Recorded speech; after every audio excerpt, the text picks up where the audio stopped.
એવી જ રીતે સાહેબને મારી બધી પાસ્ટ હિસ્ટ્રી ખબર છે અને મારાથી એક પણ એકાસનું ના થાય, એક પણ ઉપવાસ ના થાય કે નાથી બિયાસનું થાય. હું સાહેબના 64 કોરી ઔષધમાં જઉં ને તો સાહેબ એકાસનું કરીને ઉપર આવે ત્યારે મારી આગળ જે ઉપર થાય બધાને એક જ સવાલ પૂછે કે શું થયું ઓરાનું, એટલે શું થયું એટલે વોમિટ થઈ કે ના થઈ. એક બી છેલ્લા 4 વર્ષમાં એક બી ઔષધ એવો નહીં હોય કે જેમાં મને વોમિટ નહીં થઈ હોય. અહીંયા ઉદ્યાનમાં આવવા પહેલા પણ મારું એ જ હતું કે ભાઈ ના મારાથી થશે નહીં, મારે નથી જવું. પણ સાહેબના આશીર્વાદથી ફોર્મ તો ભરી કાઢ્યું અને આવ્યો. પહેલો દિવસ ગયો તો સાહેબને એવું કીધું કે સાહેબ મારે પારવું છે, મારે નથી થતું, ઘરે જવું. તો સાહેબે એવું કીધું એક નીવી તો કર, પછી વિચારજે કે તારે શું કરવું છે. પહેલી નીવી કરી તો એક પણ રોટલી કે કશું જ ખવાયું નહીં, ખાલી લિક્વિડ ઉપર આવ્યો અને એવી વોમિટ થઈ ગઈ. પછી સાહેબને દિવસમાં જેમ આગળ મેં કીધું કે એક ઉપવાસના પચખાન લેવા માટે કેટલા ધક્કા ખાવા પડે તો મારે પારવા જવા માટે મેં સાહેબના 5 થી 6 ધક્કા ખાધા છે કે સાહેબ મારાથી નહીં થાય. તો સાહેબે રાત્રે મને મતલબ રજા ચિઠ્ઠી આપી દીધી કે સારું કાલે સવારે તું પારી લેજે. પણ મારા મગજમાં રાત્રે વિચારો ચાલે કે યાર બધા કરે છે હું જઉં છું. તો સાહેબે કીધું સારું તું સવારે ઉઠે ત્યારે એકવાર મને પૂછવા આવજે. તો મેં સવારે ઔષધ બી ઉચ્ચાર્યો હતો અને સાહેબને હું પૂછવા ગયો ત્યારે બીજો પ્રવેશ ચાલતો હતો. તો સાહેબે મને ત્યારે ખાલી 2 મિનિટ વિચારીને એટલું કીધું કે બને તો એક નીવી કરી દે, પછી તારે જવું હોય તો જજે, વાંધો નથી. તમે સાહેબના વચનને આમ બહુ મગજમાં ફીટ કરે કે હજી મારે બીજા 2 દિવસ કાઢવાના છે કે ઉપવાસ અને બીજી નીવી.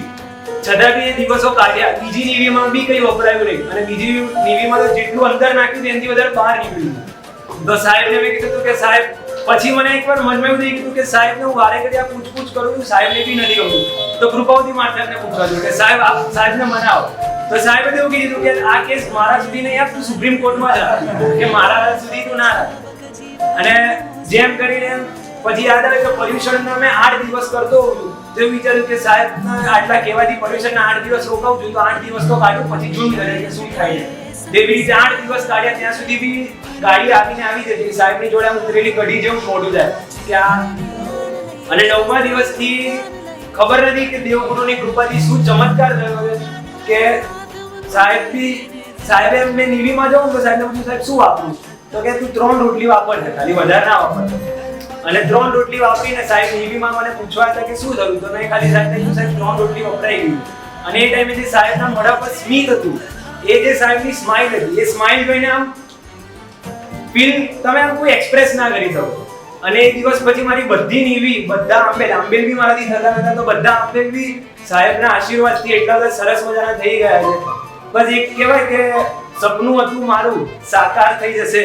બસ તો સાહેબના આશીર્વાદથી, કૃપાવતી માણસના આશીર્વાદથી અને અમારા વર્ધમાનપુરથી માણસ છે દર વખતે મને એવું કહે કે જતો રહે તું, કે આવતો જ નહીં, કે આવતા વખતે પર્યુષણમાં બી આવે ને તો સાદા કપડામાં આવજે, સેવા કરજે, ઔષધ ના કરજો.